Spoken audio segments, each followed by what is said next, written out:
dit beteken sy kan dit live maak. Maar ek weet nie wanneer sy dit live maak nie, dis waarom ek sê op hierdie stadium vir my belangrik is dat jy feedback kry op jou assignment voor volgende week se eksamen en dat jy jou punte kry, dat jy minder het om oor te worry.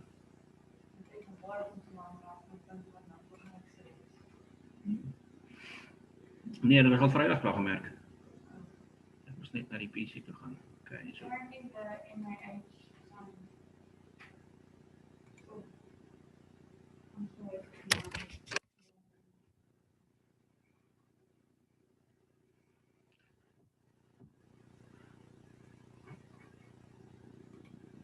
Hi, Jamie.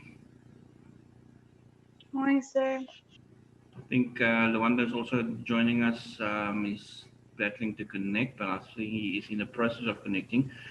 And just for the sake of everybody, those are in class and online, today's session, as the monthly schedule indicates, we'll give you feedback on your assignment 2. I know that the marks have been checked by the program coordinator.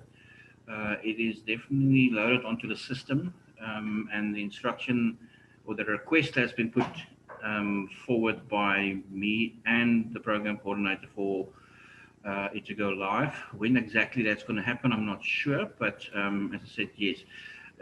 Individually, I can give you marks, but I can't share marks on a platform where other people are listening to, if you understand what I'm saying. What I'm going to try and do now, because I see that the internet is indicating that it's unstable, I'm going to just switch to the network cable. Sometimes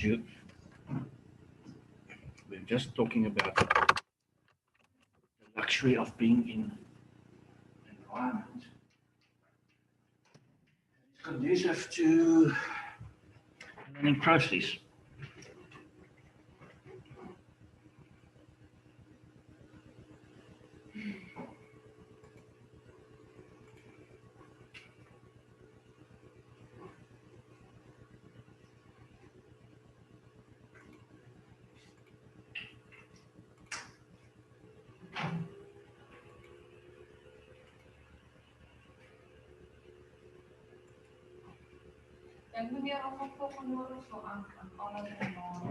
Ek het geen idee nie.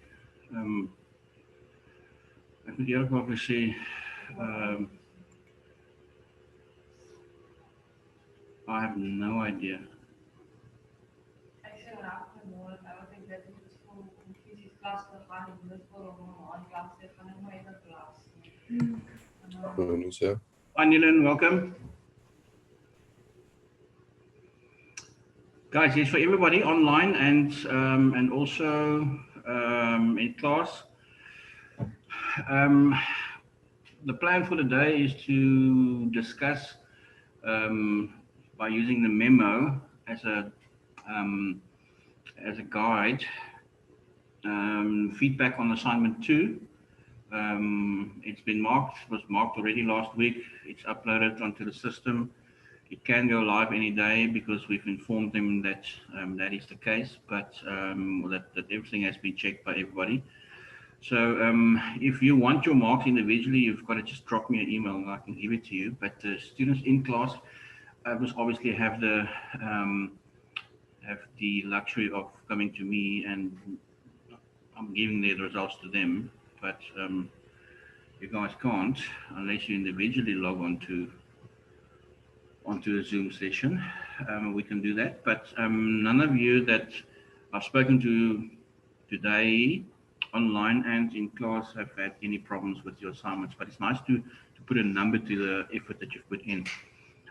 With question 1, it was straightforward, and as I said previously, this particular assignment wasn't an assignment that you needed to lose any sleep on. It's not a tough assignment. It was an assignment that you can actually bump up your marks quite nicely. Question 1, I don't think anybody battled with question 1, where you had to differentiate between the performance activity and conversion goals. more people had some challenges with the second part of the question, 1.2, where you now had to apply it. Now, if we look at suggested model answers for that, a performance goal is where you actually set a specific target to be reached by a certain time and date. Okay, so just for application purposes in future, that's what we want you to do in a situation like that. It's all, if there's no case study involved, like it was the case here, then think of your own targets. Make up your own target and say, listen, if it was a car salesman, I mean, they do give you an idea what type of business this is. But your sales target is to maybe make 10 sales in a month. It equates to about 2 to 3 sales per week. And therefore, you probably have to speak to 20 to 30 people on a weekly basis to achieve those objectives. That's the very specific performance goals. Performance goals, obviously, then also used for calculating, evaluating the performance of the sales force, and then rewarding them accordingly, especially if you work for a basic salary and commission. Activity goals basically indicates to you what your activities would be for a particular week to achieve your performance. Nee, so by hierdie kant ons eintlik jy kan enigiets opmaak wat jy kan te doen is met die activity goal om te sê wat Presies. As jy vir my verduidelik het in nommer 1.1 wat is 'n activity goal, dan gaan dit my maklik wees om te sê hierdie is 'n voorbeeld. Kyk, jy kon die vraag kombineer het 1.1 en 1.2 en gesê het luister, noem vir my die 3 verskillendes. Bespreek het en dan gee voorbeeld van elkeen. But they were just split up between 1.1 and 1.2, but 1.2 was the application or the example. Ja, I struggle with that.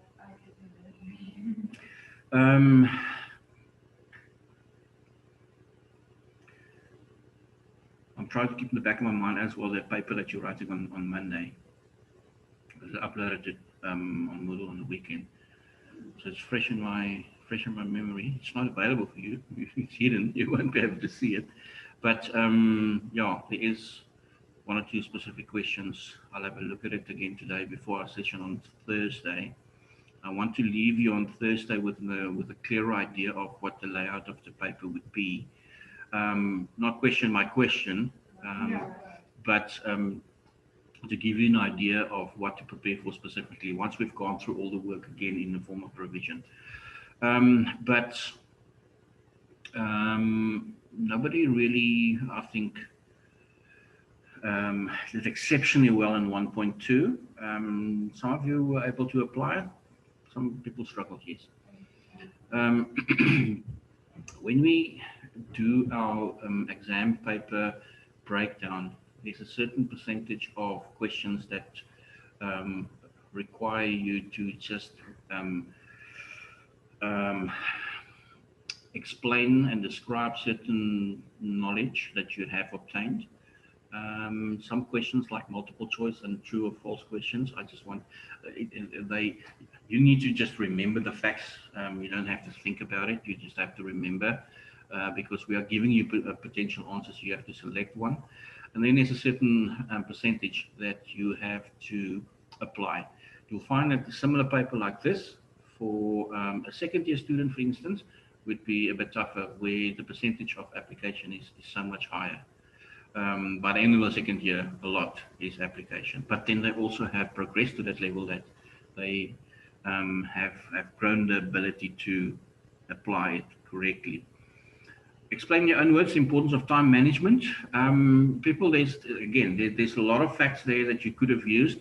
It was all about time is limited in supply. Once the time has passed, you can't get 2 minutes.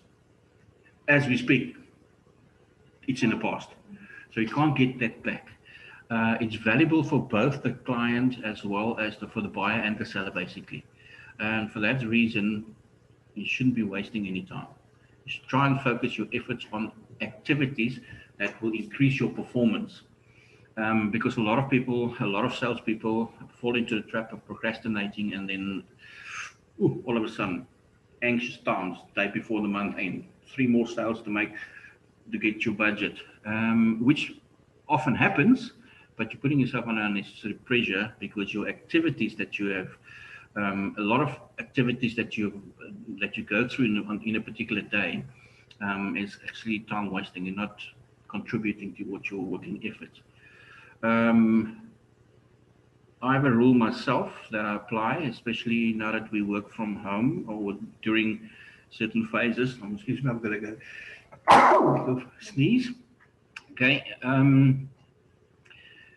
The challenges during lockdown, second and third term, when we were all basically at home still, was to manage your time. There's 24 hours in a day, and it is, regardless of lockdown or not, it's still 24 hours. We tend to, however, during the lockdown period, either work less productive than we would have if we actually had to come to class or had the option of coming to class, or we were more productive.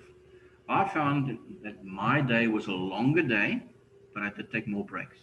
It wasn't like breakfast, go to campus, okay, take lunch, go home, have supper, where it is sort of scheduled between the 3 meals of the day. I found that I worked more efficiently in shorter batches, but I worked longer hours. I went to bed at least 5, 6 hours later than normal. And I think it's different for everybody, but if we apply it to a sales situation, usually right at the beginning, 30 odd years ago, I know when I opened my first gym, and you were involved in sales, you were involved in everything because you were the personal trainer, you were the salesperson, you were the ops manager, you were everything. The rule of thumb was work very hard for 40 minutes, make your calls, don't even take a sip of water in between, put the phone down, next guy, ticking off the list. Okay, right, this is a good one, update your database. And 40 minutes and that's it, then you break. So you work aggressively and you break aggressively. So your 20 minutes is done very productively, and you're ready again for the next shot. It works differently for different people. Some people work in shorter stints. I know that SA Sevens rugby, for instance, because it's Sevens rugby and it basically is a game of 2 halves of 7 minutes. Everything they do is 7 minutes. If they do squats, it's for 7 minutes in the red. You're almost, you're close to dying. 7 minutes break. If you're in a meeting, 7 minutes. If you haven't finished discussing the topic, it's fine. We'll continue after the 7-minute break. Everything they do, except their breakfast, their lunch, their meals, is done in 7 minutes. By the time that they actually then take the field, they are so conditioned to peak performance for 7 minutes that's actually happening on the field. The training is the same. They train 7 minutes, one particular pass, one move, 7 minutes, stop. That's it. Everybody's different. I think if we apply the 7-minute rule to studying, you're probably not going to do that much. But again, find what works for you. And that basically also applies to if you are part of a team, a sales force. What works for you works for you. Don't try and copy the next guy. Some people like talking. Some people can talk to somebody for 3 hours on the phone, but when the phone's put down, the deal is done. Some people have to make 10 calls and follow up, and then only make the sale. It's totally different.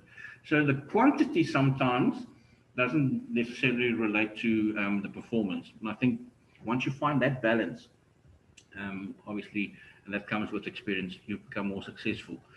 So everybody had a different opinion on what time management is, but from all of those answers there, again, the majority of you, I can't recall anybody that didn't answer the question, didn't understand the question, or got less than 3 out of 5 for that question.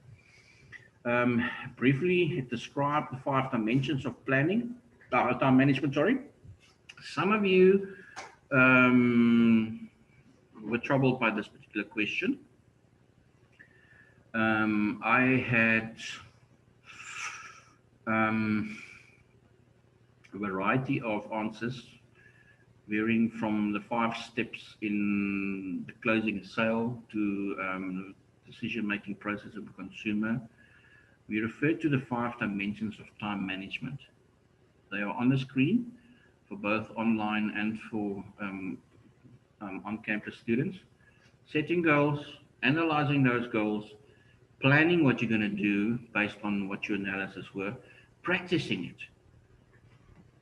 I said to some of my students when I was still teaching them customer service, and one of the things is in preparation for a presentation or maybe even a sales call, go to practice it, say out loud.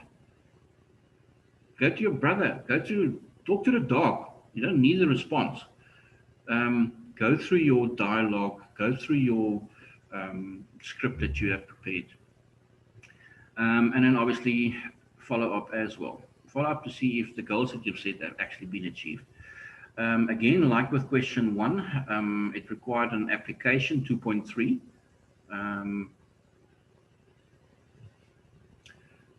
Be specific here, setting goals, all right. It could be anything from seeing at least 5 more clients or 5 clients a week, particular route that you've planned to work on. Just get it on the screen for the online students as well.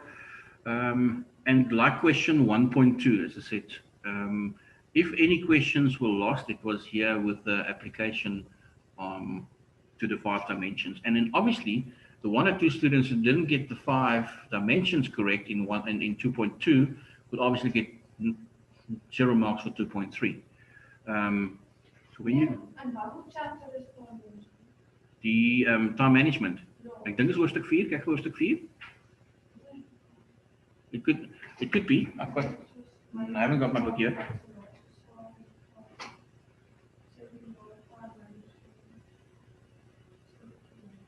79 to 82, I think.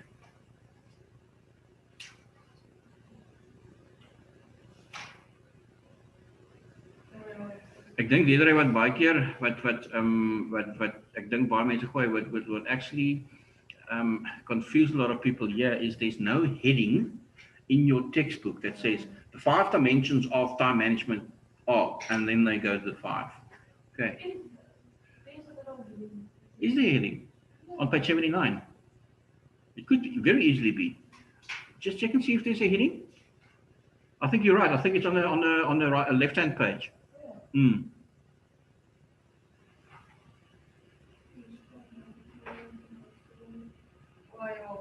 Okay, middle of the page. Okay.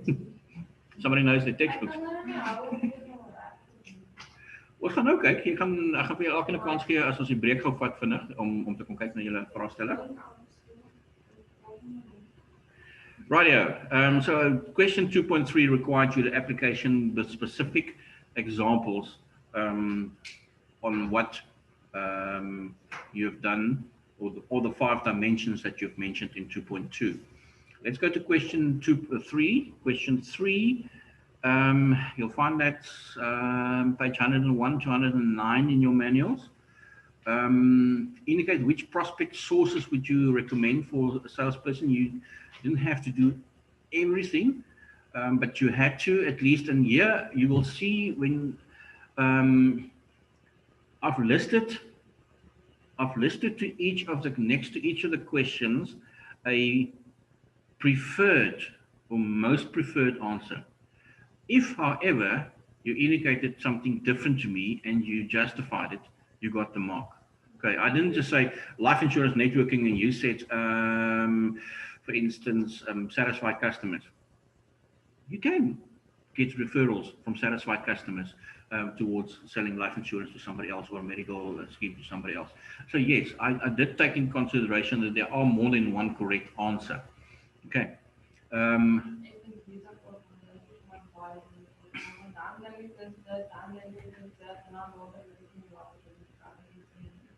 You know what, and I think that brings us to the point that we made in the previous question. Your methods that you use, these are all different sources that you can use. Your circumstances, your personality as a salesperson will differ from one person to the other. Where one person is maybe more experienced and will actually have a network that they can rely on or that they can refer to, a new salesperson would not have that and probably would need to make a lot more cold calls, for instance. Okay, so it's very circumstantial, and therefore also in marking that particular question, I was flexible in the answers that I've got from students. If, for instance, there's a very clear wrong answer, then you wouldn't get the marks. Okay, but you got a mark for naming the particular source and then also providing, um, telling me what it's about. Okay, so question 3 was quite, I won't say straightforward, but it wasn't a tough one.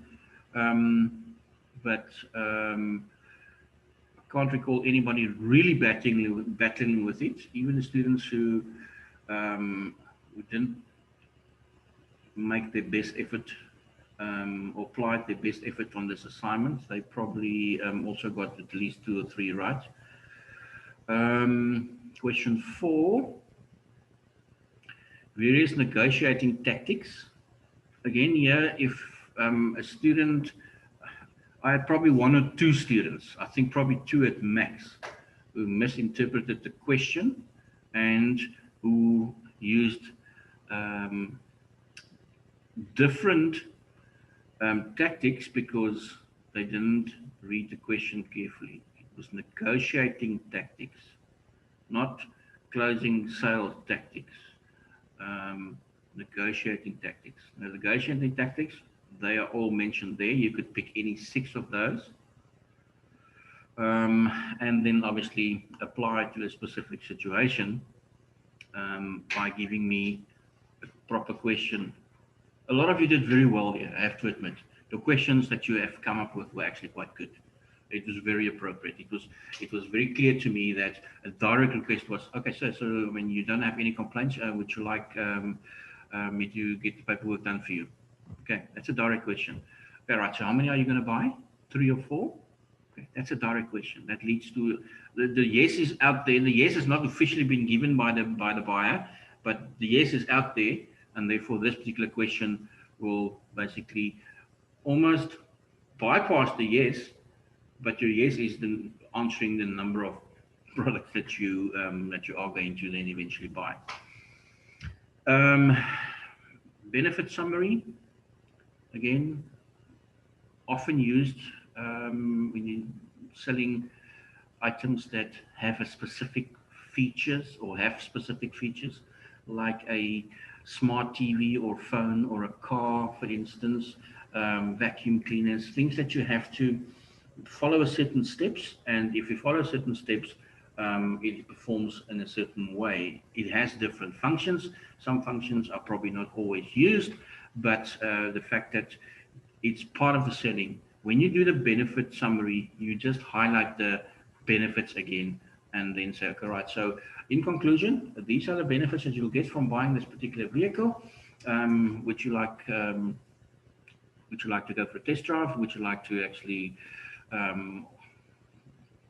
you going to buy the vehicle? Do you like those benefits? Because from our conversation, it was quite clear that you were looking for these specific benefits. So highlight the benefits and summarize the benefits that the client has actually pointed out as things that they would like in a vehicle, if it's a car, for instance. Okay, so again, any 6 of those, and then apply it with a nice little question, because you have to indicate to me, what does a balance sheet method mean? Okay, so you can't just say balance sheet method. What does it mean? Explain to me what it means, and then I'll submit a nice question as well. But none of you had any challenges with it that I said maybe 2 students who used a different tactic because they didn't apply the negotiating tactics.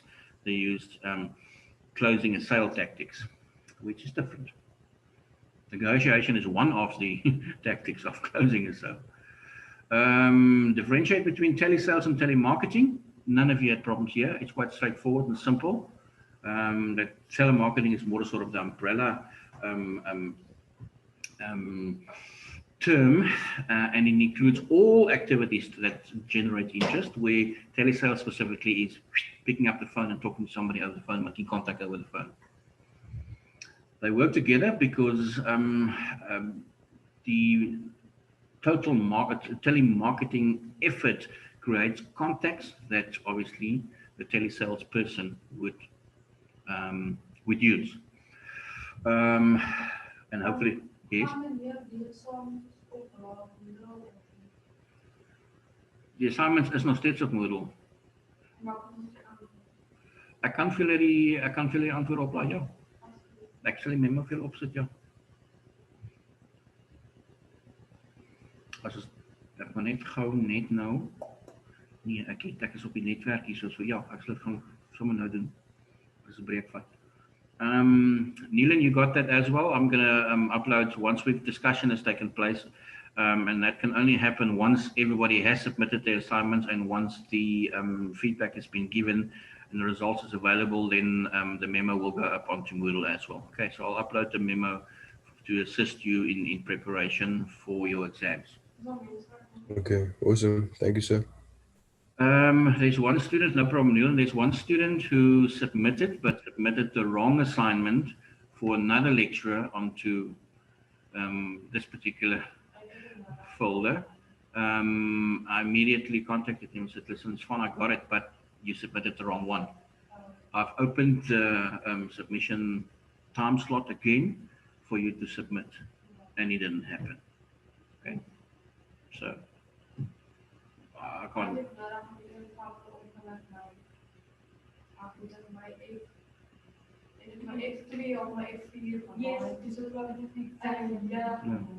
But you can actually, can't you just delete it, the submission?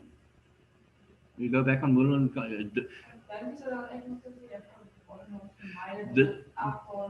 dis wat gewoonlik gebeur. Kyk, sy gaan of self afhaal of sy gaan vir ons vra om dit afhaal, want ons assistente kan dit ook delete. Baie keer is dit gebeur het dat 'n student vir verskillende redes 'n late submission gedoen het. Dan baie keer sal sy sê die student, ek kan of een van twee dinge doen. Ek kan die submission opsie weer oopmaak, of as die student probleme gehad het, soos in sekere gevalle met internet iets van, dan stuur hulle 'n Word doc of 'n PDF vir haar wat sy nou aan my toe stuur en ek upload dit dan na Trinity toe. Sodat dit daar beskikbaar is, want wanneer ons die reports uitprint, dan moet dit daar wees. So in hierdie geval, ongelukkig, ek weet nie. Anyway, you'll have the memo as well to prepare. Identify and explain types of telesales. It was quite simple, inbound and outbound. Iemand sien die assurance ad on television, they phone a 086 number, that's an incoming call. That's somebody inquiring in reaction to a telemarketing activity, and therefore they make that call. The outbound calls are people who you have on your short list that you are following up. That's cold calls that's made by usually a call center. Those are the people who phone you and SMS you on a regular basis. 5 minutes apart, on the way back home yesterday afternoon, I got a call from the company. I said, listen, no, I'm driving at the moment. I am happy with my insurance. I don't need any new insurance. Thank you very much. No, sir, that's quite all right. Put the phone down. 5 minutes later, said, oh, yes, sir, sorry, I just spoke to you again. So obviously, they're working through a list of names, and she didn't cross that off after we just had our conversation. Identify 2 products or services that can effectively be sold by telesales. Nobody had problems there. You all know, and all, I think, gave me a variety of applicable answers, because it's not a tough or difficult question. Like I said, also with the assignment in general, it wasn't a tough or difficult assignment. Let's just look at the referencing again. And here you got specifically 5 marks for referencing correctly, and that means, and here people, general feedback, and I think I'm probably talking to the converted now, but very often a student in his reference, in his bibliography or reference list, they include a source, but they never use that source or referenced it anywhere in text. Usually when you do your text and you reference a specific resource, At that point, you must actually go to your reference list and include it there. Otherwise, you forget. And you don't have to, if you used a particular resource like a textbook 5 or 6 times in an assignment, you don't have to include it 5 times in your reference list. It's only once. It's the same resource. Different chapters, different pages, yes, but it's not necessary to reference it more than once. Then we specifically asked you to include at least one of those, each of those different types of resources. Majority of you, I don't have any problems. I can, Nou, wanneer ik doe, ik dan even mijn internet source referentie. Ik wil het nog meer van, maar ik denk dat ik het ook ons wil nou kyk na jou taal. Okay, so you got 3 marks for just using 3 different resources and 3 different types of resources. You've got Proquest, you've got so many options that's available to you. And therefore, yes, we want, and the reason why this is included is to ensure that you use a variety of resources, because the greater the variety, the wider range of resources that you access, the less chance you will have that you'll have problems with your similarity report to start with. Secondly, you get exposure to different or a variety of answers to a particular question. And that's what we want to encourage you, because in general, the landscape in education, in tertiary education, and probably eventually in secondary education as well, is changing as a result of more and more learning that happens via smart devices. Recent research has indicated that more than 67% of students in South Africa who study at colleges and universities use a smart device to access their learning resources. In other words, no more textbooks. They're going for the e-book versions. They're going for the online options. And that means that you have access through platforms like Proquest to resources that would have cost you an arm and a leg. Okay, so that's become part of the new way of learning. Students want to learn from a screen. Many times I know that some of you have asked me, sir, if I just do the slides, if I just prepare the slides for the exam, would I'll be fine? Yes, that's my answer always. Ik vraag wel een beetje meer als ik weet dat ik niet laat doen. Dus dan vraag ik meer op de slide. Anders dat ik nou in lockdown was, dus ik denk al mijn werk is opgezonden op een dagfoto. Dus al mijn werk is opgezonden. Want ik uiteindelijk gedaan die lot, ik zal van alles discussies schrijven. In die tijd gehad. So I think it's probably the fact that those platforms are used more frequently now, or by a larger portion of your students, is because of the times that we live in. The fact that we think we have less time than we actually have. We always put ourselves under time pressure. We don't manage our time well. Okay, question 2. We don't manage our time well, and as a result of that, we go to the quickest resource that's easily available. I know my son in grade 10 does almost everything from a smart platform. But anyway, it's to encourage you, because what's going to happen more and more often in future is part of the learning, and it's a transition that takes time. Traditionally, what happened? There was a teacher or a lecturer in front of the class that spoke. You looked in your textbook in front of you, you highlighted stuff. Additionally, maybe you've got access to the slides. That's, over a period of time, is transformed into you're going to be asking or asked to go find a resource.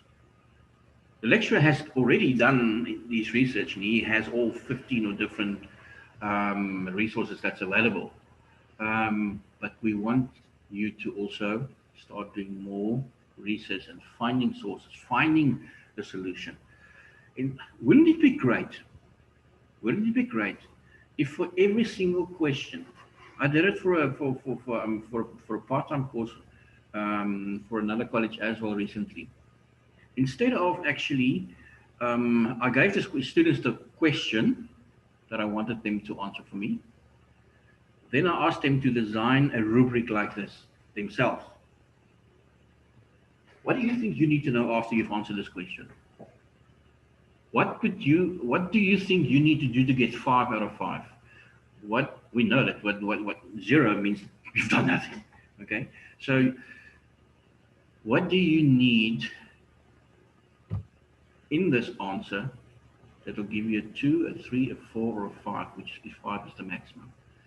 I promise you the students do much better if they actually, because now they have to analyze the question to the point where they can write, I need to 5, yes, and then explain this, right? So include it. A, for 2 marks, the student answered the question but didn't explain it. They listed different subjects, but they didn't explain it. For that, you get 2 marks. The student also, for 3 marks, named and explained, but didn't apply, therefore you get 3. For 5 marks, they actually did all 3. So it's quite simple to do it, but it may make you think, and therefore your answer is a more structured answer as well. So that is happening more and more. That I know that some universities use that method already, where a lot of the work is given to the students. Listen, there's 15 articles, go read it. Once you've written it, then only do we present it.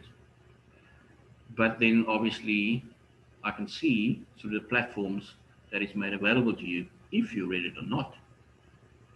Because I request you to comment on somebody else's. Read this article.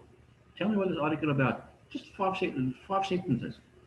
Oh, this is about this and this and this and this and that. Okay, fine. Right. Deirdre, comment on her. Because your indicate it's like analyzing a composition at school. What you read into a certain sentence and what she reads into a sentence might be different. That's what we want to encourage, because now we're exposed to different ways of analyzing it. How did you get to your answer? How did you get to your answer? We both got to the same answer, but we use different routes. That's what we want to encourage in the learning process. But anyway, it's in a transition phase, but it would be nice if you can actually have access to a rubric that gives you that particular option. Overall structure.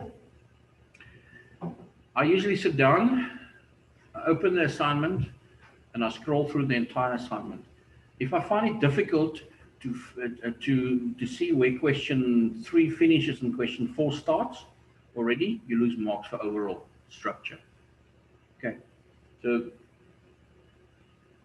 I think about 80% plus of this group, nice flow, started with the declaration, signed and dated, gave me a good table of contents, a thorough one, not just question 1, page 5. No, that's not going to work. I didn't subtract any marks, but I made a comment there. This is your last chance. This is not how it's supposed to be. This is not how we want your table of contents to be. Question 1, name the question, page. Question 1, yes, there's a 2.1, 2.3. Then we know it makes the marking process easier, but it makes the reading also much easier. And it gives the assessor the indication that you have structured your work as well accordingly. The structure is there already. It's done in the form of the assignment itself. You basically have to just copy the structure of the assignment by naming and stating the question and answering the question in a proper manner. And then obviously spelling, grammar, these kind of things also. But those are look at what we're looking at when we look at what it says in the rubric.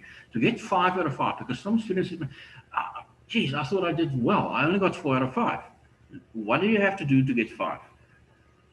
Language is coherent, reflects control of academic writing skills, to the point, crystal clear, well organized, displayed excellent external, internal structure. It's quite clear what you have to do to get 5. Okay. In general, I'm very happy with the work that you have provided. Neil, I think we're going to run out of time in a minute, so just sign back on. I'm going to end the online session now and the class session. Just sign back on. All three of you, Jamie, Neelan, Wandu. You can drop me email if you need your marks. I can't give it to you online. Then everybody knows your mark, and that's not protocol. You can individually request it, or you can just wait because it will be available within the next couple of hours, probably, if not, if it's not available already, because I know that it's been completed and uploaded and checked and approved.